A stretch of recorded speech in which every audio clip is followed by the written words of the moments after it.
Welcome back to my YouTube channel. आप सभी को जय Shri Ram. Astro life channel में आप सभी का स्वागत है। एस्ट्रो लाइफ है तो बैलेंस लाइफ है, ये हमारे चैनल का वाक्य स्टेटमेंट है। आज के स्पेशल टॉपिक को लेकर हम डिस्कशन करेंगे, जिसमें मैरिज लाइफ के बारे में कुछ स्पेशल फैक्ट्स। पहले बेसिक से हम उसका डिस्कशन करेंगे कि मैरिज लाइफ जो होती है कि काफ़ी चैलेंजिंग और कॉम्प्लिकेटेड बनती जा रही है प्रेजेंट टाइम में होने वाले रिलेशनशिप इशू को लेकर, चाहे मैरिज के पहले या मैरिज के बाद, आफ्टर मैरिज, आफ्टर उसके बाद मैरिज को लेकर जो कुछ सिचुएशन क्रिएट होती है उसके कई रीज़न हैं, जिसमें हम सेवन्थ हाउस से चेकआउट करेंगे। चाहे वह शनि के कारण हो, मंगल, सूर्य, राहु केतु और वीनस को लेकर हो, मर्क्यूरी को लेकर हो, तो काफ़ी कुछ अलग अलग एलिमेंट्स इनके फिर हम इसमें हम कॉम्बिनेशन भी चेक करेंगे। कॉम्बिनेशन के साथ साथ इनके नक्षत्र वाइज फिर राशि के कॉम्बिनेशन, तो चीज़ों के अलग अलग फैक्टर कॉम्बिनेशन वाइज उसमें बनते हैं। तो बेसिक से हम अगर इसका डिस्कशन करें, हमारे पास ऑप्शन ये होता है कि जब हमारे पास रिश्ते आते हैं या मैरिज के पहले जब हम कुंडली को मिलान करते हैं तो बिल्कुल स्पष्ट चीज़ें क्लियर होती है। एक तो गुण, उसके बाद आप खुद की कुंडली में भी चेकआउट करते हैं बेसिक से रूल। और जब कुंडली आप जिस पार्टनर की, जो होने वाला पार्टनर है, या किसी लड़का के लिए लड़की या लड़के के लिए लड़का, जो मतलब पार्टनर की कुंडली आपके पास आती है चेकआउट करने के लिए, तो आप उसमें आप क्या चेकआउट करें इसको हम देखेंगे। अब शनिदेव है। शनिदेव अगर कुंडली के सेवन्थ हाउस में आपको बता दूं मैरिज हाउस होता है, पार्टनरशिप का हाउस होता है। बेसिक सा सब इतना सभी नॉलेज रखते हैं। तो सेवन्थ हाउस मैरिज का हाउस है, पार्टनरशिप का हाउस है। अगर उसमें शनि की प्लेसमेंट होती है, सैटर्न की, और उसकी आस्पेक्टर कहीं ना कहीं पड़ती है, तो शनिदेव अगर फर्स्ट हाउस में बैठेंगे तो भी सेवन्थ हाउस आपका कवर होगा, सेवन्थ हाउस पे उसकी दृष्टि होगी। और शनिदेव अगर फिफ्थ हाउस में बैठते हैं तो उसकी शनिदेव की तीसरी दृष्टि से वो आस्पेक्ट करेंगे। तो ऐसे फर्स्ट हाउस में, फिफ्थ हाउस में और सेवन्थ हाउस में, इन भावों में अगर शनिदेव की प्लेसमेंट बनती है तो कहीं ना कहीं मैरिज लाइफ अफेक्टेड होगी। ठीक है ना। शनिदेव की दृष्टियाँ होती हैं तीन, तीसरी, सातवीं और 10वीं, थर्ड, सेवन्थ और टेंथ। टेंथ दृष्टि शनिदेव की कैसे क्रिएट होगी? 10वें भाव से। 10वें भाव में अगर शनिदेव बैठते हैं तो वह टेंथ दृष्टि से सेवन्थ हाउस को देखेंगे, तो कहीं ना कहीं मैरिज लाइफ आपकी अफेक्टेड उसमें होगी। मंगल का जब सब्जेक्ट आता है, ये बिल्कुल बेसिक रूल है। अब मंगल अगर आपके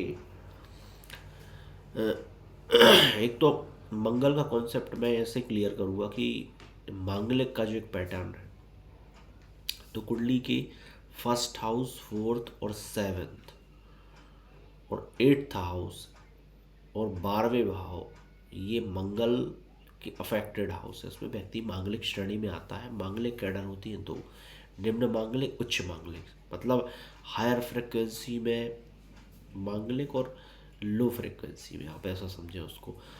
तो कुंडली के फर्स्ट हाउस, फोर्थ हाउस, देखिए उच्च मांगलिक फर्स्ट हाउस, सेवन्थ हाउस और एट्थ हाउस को कैटेगराइज किया गया है। चौथे और 12वें भाव में मंगल होने पर ये निम्न मांगलिक की श्रेणी में आएगा। तो ये मैरिज लाइफ में कहीं ना कहीं डिले करता है, देरी होती है किसी भी रीज़न से। राहु और केतु की भी यही पोजीशन है। राहु केतु की 5वीं, 7वीं और 9वीं दृष्टि, फिफ्थ, सेवन्थ और नाइन्थ। अब कुंडली के किन्हीं भी 12 भावों में वह प्लेस्ड रहे राहु और केतु, और अगर उनकी दृष्टि सेवन्थ हाउस पे आपके एस्पेक्ट करती है, चाहे वह फर्स्ट हाउस से बैठ के देखें या आपके जैसे 5वीं दृष्टि है, 5वीं दृष्टि के लिए वह किस हाउस से उसको वो करेंगे, प्लीज़ ये आप कमेंट बॉक्स में कमेंट करें। तो 5वीं, 7वीं और 9वीं दृष्टि से अगर सेवन्थ हाउस अफेक्टेड होगा तो बेसिक सा रूल है कि मैरिज लाइफ में प्रॉब्लम आपको देखने को जरूर मिलेगी। और अगर राहु केतु कुंडली के 11वें भाव से बैठेंगे, चाहे राहु बैठे केतु तो 9वीं दृष्टि से देखेगा, ठीक है ना। अब बात आती है 5th दृष्टि की। 5वीं दृष्टि जो रहेगी वो तीसरे भाव से एस्पेक्ट पड़ेगी 7th हाउस पर, और फर्स्ट हाउस से 7th दृष्टि, वो तो कॉमन है। तो ये जो फैक्टर हमने डिस्कस किए, अब ग्रह वाइज प्लैनेट वाइज उसका इफेक्ट अलग अलग पड़ेगा। राहु की दृष्टि के कुछ अलग इफेक्ट होंगे, ठीक है, और केतु के कुछ अलग होंगे, मंगल के अलग, सैटर्न के अलग, मार्स के अलग। तो ऐसे अलग अलग चीज़ों को कैटेगराइज हम करेंगे। तो अब बात आती है शुक्र अगर मंगल शनि और सूर्य की राशि में होने पर रिलेशनशिप में प्रॉब्लम देता है, ये तय है चीज़ें। उसमें चीज़ें थोड़ा कम और ज़्यादा हो सकती है प्लैनेटरी वाइज या नक्षत्र वाइज। तो मंगल और शनि और सूर्य मतलब मार्स, सैटर्न और सन की जो राशि होगी उसमें शुक्र देव की अगर प्लेसमेंट बनती है आपके 7th हाउस में और कुंडली के किसी भी भाव में, क्योंकि जो शुक्र होता है वह लड़के की जो कुंडली है उसमें मैरिज लाइफ को, वाइफ को रिप्रेजेंट करता है। लड़के के लिए शुक्र पार्टनर हुए और लड़के की कुंडली में जुपिटर को आपस में चेक करते हैं, और बेसिकली ओवरऑल जो शुक्र होता है वो मैरिज को, आपके रिलेशनशिप को रिप्रेजेंट करता है। तो शुक्र कुंडली के किसी भी भाव में अगर है, ये डिफरेंट फैक्टर होंगे थोड़ा, जो पहले हमने डिस्कस किया वो बेसिक है। अब शुक्र अगर कुंडली के किसी भी भाव में मंगल की राशि में, मंगल की राशि कौन कौन सी हुई, 1 नंबर और 8 नंबर, मतलब मेष राशि और वृश्चिक राशि, एरिस और स्कॉर्पियो।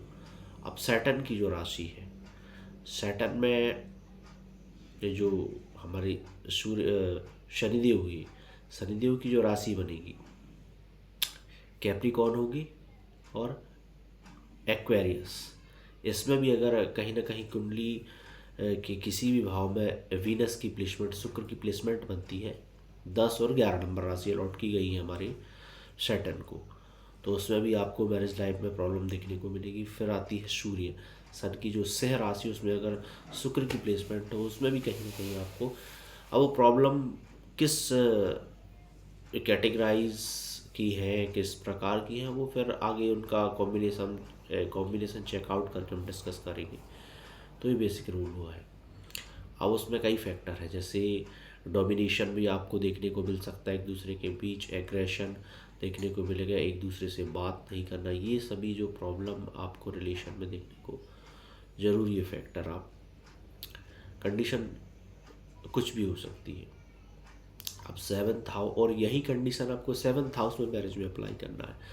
अब या तो शुक्र 7th हाउस में इन प्लैनेटरी की राशि में हो तो भी यही लागू होंगे, और कुंडली के ओवरऑल भाव में। अब इस एक और बेसिक रूल होता है, सबसे पहले हम चेकआउट करते हैं ग्रह, प्लैनेटरी सिस्टम, क्योंकि सबसे पावरफुल माने जाएंगे ग्रह, क्योंकि उनका जो नेचर है वो फिक्स होता है, ग्रहों का नेचर फिक्स रहेगा। और उसके बाद आते हैं भाव, भाव का नेचर भी फिक्स है, हर भाव के जो हाउसेस हैं उनके नेचर फिक्स है, मतलब ग्रह, भाव, उसके बाद आएगी आपकी राशि, क्योंकि राशि परिवर्तन होती रहती है, और उसके बाद कहीं नंबर आएगा 4th हाउस में, 4th कैटेगरी में नक्षत्र बेस। तो ये प्रोमिनेंटली चीज़ें हैं। अब शुक्रदेव को शनिदेव अपनी 7th दृष्टि से एस्पेक्ट करें, अगर वीनस को सैटर्न अपनी 7th दृष्टि से अगर देखते हैं, एस्पेक्ट करेंगे, तो ऐसे जो लोग हैं पार्टनर मिलने में प्रॉब्लम होगी। शनिदेव की दृष्टि अगर शुक्र पर पड़ती है, बड़े ध्यान से सुने, शनिदेव की दृष्टि की 7th दृष्टि की बात हो रही है। कुंडली के किसी भी भाव में बैठकर अगर शनिदेव शुक्र को 7th दृष्टि से देखते हैं तो मैरिज में वो पार्टनर मिलने में थोड़ा सा डिले या प्रॉब्लम हो सकती है। ये एक कैटेगरी अलग है। अब शुक्र में अब शुक्र से पाँचवें और नौवें भाव में शनिदेव बैठे हैं तो भी यही प्रॉब्लम होगी। मतलब आप अगर काउंट करेंगे कुंडली के भाव से, जहाँ शुक्र देव बैठे हैं उस भाव से होती हुई, उसी भाव से आपको काउंट करना है, उसी हाउसेस से। तो शुक्र से फिफ्थ मतलब पाँचवें और नौवें स्थान पर, क्योंकि भावत भाव का सिद्धांत यहाँ पे लागू होता है। तो ये फिफ्थ और नाइन्थ में बैठने पर शनिदेव, तो भी प्रॉब्लम यही होगी। इस बात का आप ध्यान रखें। अब एक तीसरी कंडीशन को हम चेकआउट करेंगे। शुक्र कुंडली के आपके सिक्स और एट्थ भाव में है, ये लॉसेस के भाव कहलाते हैं। सिक्स एट्थ भाव, ट्वेल्थ भाव भी होता है, लेकिन उसका डिस्कशन अभी हम इस कैटेगराइज में नहीं करेंगे। तो वीनस आपकी नेटल चार्ट में अगर सिक्स और एट्थ भाव में प्लेस्ड है और शनि की दृष्टि एस्पेक्ट अगर इन भाव में शुक्र के होते हुए शुक्र पर पड़ती है, कुल मिला के सिक्स और एट्थ में शुक्र की प्लेस्ड है, और सैटर्न की जो एस्पेक्ट है वो शुक्र पर पड़ती है, तो कहीं ना कहीं मैरिज में फिर प्रॉब्लम आपको रिलेशन में देखने को मिलेगी। और ऐसा देखा गया है इनके रिलेशन होते ही नहीं। ये काफ़ी स्पेशल कैटेगराइज्ड चीज़ें हैं, कुछ हट के डिफरेंट है। ये भी कुंडली में अगर आप चेकआउट करेंगे, मतलब कई फैक्टर से अलग अलग रूट से आप अगर चेकआउट करती हैं तो रिलेशनशिप का बेस्ट आपको एक सिनेरियो क्रिएट होता है, तो उससे आप डीपली इसको चेक कर सकते हैं। अब इसमें हम कुछ ग्रहों के कॉम्बिनेशन चेकआउट करेंगे, जैसे वीनस और मून। वीनस और मून अगर कंजंक्ट है, अब इसमें मैं कॉम्बिनेशन को पहले आपको चीज़ों को कैटेगराइज करूँगा। जैसे कॉम्बिनेशन या युति बोलते हैं, सामान्य जो लैंग्वेज होती है। अब इसमें युति का कॉम्बिनेशन कई प्रकार से बनता है, एक दूसरे पर एस्पेक्ट से भी हम इसे कॉम्बिनेशन की कैटेगराइज में मानते हैं। एक दूसरे को देखना, जैसे अपोजिट डायरेक्शन में, जैसे फर्स्ट हाउस में अगर शुक्र है और सेवन्थ में मून है, तो उनकी सातवीं दृष्टि एक दूसरे पर पड़ेगी, तो वही उसको भी हमें कॉम्बिनेशन, मतलब कैसे भी कनेक्शन शुक्र और चंद्र का बनता है, चाहे नक्षत्र बेस्ड हो जाए या एस्पेक्ट से हो जाए, या एक ही भाव में दोनों ग्रह बैठ जाए, या फिर ट्रायन में आ जाए। 159 के ट्रायन में बनते हैं शुक्र और चंद्र की युति। तो शुक्र जो है वो कहीं ना कहीं आपकी मैरिज लाइफ को रिप्रेजेंट करता है, और जो मून होता है वो होता है चंद्रमा। तो चंद्रमा कहीं ना कहीं आपके मन को रिप्रेजेंट करता है। तो और इसमें एक और कैटेगरी होती है, चंद्र मतलब माँ और मन दोनों को रिप्रेजेंट करता है, और शुक्र जो होती है वाइफ को और आपकी मैरिड लाइफ को रिप्रेजेंट करती है। तो आप उसको कई फैक्टर से समझ या चेकआउट कर सकते हैं। जैसे आपकी माँ और शुक्र मतलब माँ और पत्नी, इन दोनों के बीच उतने बेहतर संबंध देखने नहीं मिलेंगे चंद्र और मून और शुक्र की उससे, वीनस की युति से।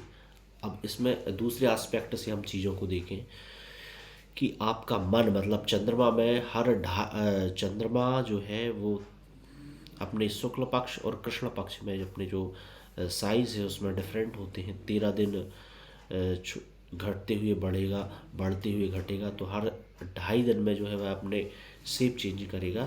तो शुक्र और चंद्र का ये भी एक फैक्टर होता है। तो वन साइडेड लव कॉन्सेप्ट इसमें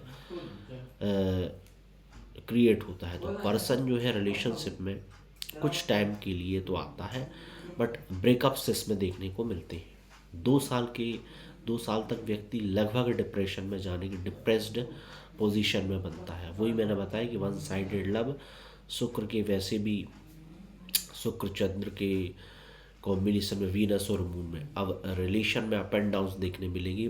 किसके कारण? मून के कारण, क्योंकि मून जो है मन का कारक है और कहीं ना कहीं वो घटता और बढ़ता रहता है, अप एंड डाउन्स उसमें होते हैं। तो इस युति से अगर मेलेफिक एस्पेक्ट है इस युति पर, तो लड़कियां इन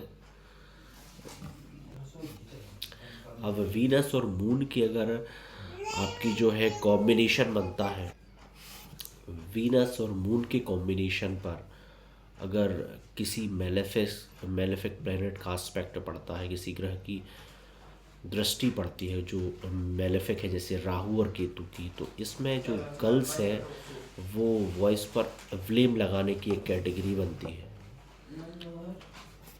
स्पेशली जो गर्ल्स हैं या फीमेल हैं वह वॉइस पर या मेल पर ब्लेम लगा सकती हैं और रिलेशन में ऐसे लोगों का फ़ायदा कहीं ना कहीं वह ले सकती है। तो इसकी एक रेमेडी होती है कि लेबर वर्ग जो होते हैं उनको आपको खाना देना, जो फूड डोनेशन करना है, जो आपके आपसे जो कम स्ट्रॉन्ग है, चाहे वो फाइनेंशियली हो, सोशल हो, मतलब एक ख़ास कैटेगराइज लोगों के लिए आपको जो वीक है हर एंगल से, सोशली, पॉलिटिकली, या जो कहना चाहिए मनी पावर में जो थोड़े से वीक है, लेबर वर्ग हम उनको बोल सकते हैं, वर्कर्स जो, तो उनको फूड डोनेशन करें, ये एक रेमेडी होती है इसकी।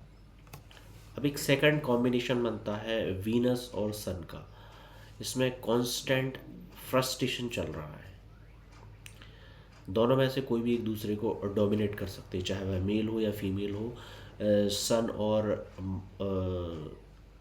वीनस के कॉम्बिनेशन में इस बात को आपको चेकआउट करना है। उसके बाद हम देखेंगे जुपिटर और वीनस की, जो गुरु और शुक्र हुई, इसमें रिलेशनशिप में बहुत कुछ आपको सीखने को मिलता है। ऐसा रिलेशनशिप कुछ ना कुछ सिखा के जाता है। ये एक हल्का एक मोड मोडिंग जिसे बोलेंगे, मोल्डिंग कॉन्सेप्ट हम कह सकते हैं। कुछ ना कुछ ये आपको लाइफ में कुछ ना कुछ इस रिलेशन से आप सीखेंगे, भले ही ये रिलेशनशिप इशू हो, लेकिन एक जो क्रिएशन देके जाएगा आपको, वो ये बेनिफिट है। इसमें थोड़ा एक मोड में आप देख सकते हैं, इस रिलेशनशिप में आपको सीखने बहुत कुछ मिलता है। और इस युति कॉम्बिनेशन में मैरिज में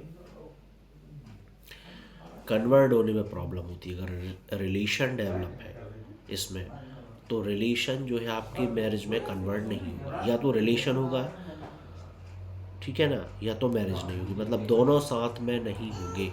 इस बात को आप फिक्स।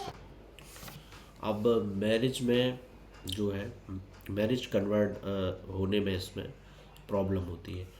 अब दोनों के थॉट प्रोसेस क्या होते हैं, डिफरेंट होते हैं। जुपिटर और वीनस में थॉट प्रोसेसिंग डिफरेंट होने से जो है अपनी अपनी जगह दोनों राइट होते हैं, बट रिलेशनशिप ब्रेक होने में आपको प्रॉब्लम होगी कुछ रिलेशन में। और दोनों में एक दूसरे में जैसे ब्रेकअप भी हुआ तो उसके बाद भी नो लाइक नो हिट के कॉन्सेप्ट पर ये चीज़ें बाद में कंटिन्यू हुई, कि मतलब रिलेशन टूट भी गया, ब्रेक भी हो गया, उसके बाद भी नॉर्मल फ्रेंड की तरह मिलेंगे, वह ना किसी से वह हेट करेंगे ना लव करेंगे। तो ये ठीक है, मतलब कुछ ना कुछ सिखा के जाता है ये रिलेशनशिप बाकी रिलेशनशिप में। तो ये हमने चीज़ों को कैटेगराइज किया। बाकी कुछ आप जो है वीडियो, चाहे वह प्रीवियस हो या नेक्स्ट वीडियो, उसमें लिंकेज करके चीज़ों को और समझ सकते हैं। और एक छोटा कॉन्सेप्ट और होता है, जैसे पहले हमने बाकी जो ग्रह वाइज, भाव वाइज, जैसे हाउसेस, प्लैनेट और राशि, इनके आधार पे चीज़ों को चेकआउट किया। अब कुछ सिंपल कैटेगरी होती है, जैसे सप्तमेश दोष होता है एक, जब कुंडली में छठे, आठवें और 12वें भाव के जो स्वामी, सातवें भाव के स्वामी जब 6, 8, 12वें भाव में चले जाए, तो सप्तमेश मतलब सेवन्थ हाउस का स्वामी, सेवन्थ हाउस में जो राशि बैठी है उसके स्वामी। फॉर एग्जाम्पल जैसे सेवन्थ हाउस में 6 नंबर राशि बैठी है। अब 6 नंबर राशि के स्वामी हुए कौन, बुधदेव। बुधदेव मतलब कि मर्क्यूरी। मर्क्यूरी अगर छठे भाव में चली गई तो मैरिज में प्रॉब्लम है, 8वें में चली गई तो प्रॉब्लम है, और 12वें भाव में चली गई तो प्रॉब्लम, क्योंकि छठा हाउस जो है रोग, ऋण और शत्रु को रिप्रेजेंट करता है। तो छठे हाउस में मैरिज जो है वो कोर्ट केस में चली जाएगी। अब सेवेंथ हाउस में जो ग्रह है, फॉर एग्जांपल मान के चलिए सेवेंथ हाउस में आपकी, जैसे बुध शिफ्ट हुआ था सिक्स्थ में, तो सेवेंथ हाउस में 6 नंबर राशि है और मैरिज हाउस में, और उसके स्वामी हुए बुध। अगर बुध आपके 8th हाउस में जाके बैठते हैं तो वह सडन डेथ का भाव है और हमारे इन लॉस को रिप्रेजेंट करता है जो, तो वहाँ पर भी आपको मैरिज लाइफ में प्रॉब्लम देखने को मिलती है। और ऐसे ही अगर ये स्वामी 7th हाउस के स्वामी 12वें भाव में जाके बैठते हैं तो 12वां भाव मोक्ष व्यय का भाव होता है, हमारे जेल हॉस्पिटल का भाव होता है, व्यय का भाव, मोक्ष का भाव, फॉरेन का भाव होता है। तो कहीं ना कहीं आपकी मैरिज जो है प्रॉब्लमेटिक होगी। अब इसमें ऐसा भी नहीं है कि हर कंडीशन में, क्योंकि उसमें भी नक्षत्र वाइज कॉम्बिनेशन या और कुछ ग्रहों की दृष्टि एस्पेक्ट को भी होगी। अब जैसे सप्तमेश से 12वें भाव में जाते हैं तो उसमें ऐसा भी है कि वह विदेश का भी भाव है, तो कहीं ना कहीं आपकी मैरिज जो है फॉरेन से कनेक्ट भी हो सकती है। मतलब कोई विदेशी व्यक्ति से, विदेशी मूल के भारतीय एनआरआई व्यक्ति से भी आपकी मैरिज की पॉसिबिलिटी बनती है। तो ये ऐसा इसको कैटेगरी करके चेकआउट करना पड़ेगा। वो डीप डिस्कशन हम नेक्स्ट या प्रीवियस वीडियो में उसको आप चेकआउट करें। तो ये हमने इन चीज़ों को देखा कि मैरिज लाइफ में कैसे आप कई कैटेगराइज करके अपनी कुंडली को चेकआउट करें, खुद की कुंडली हो या किसी अदर व्यक्ति की, होने वाले पार्टनर की। तो उसमें आप देखें कि कौन सा पार्टनर आपके लिए कंपेटेबल है, तो उस हिसाब से आप चूजिंग कर सकते हैं। तब तक के लिए धन्यवाद। जय श्री राम।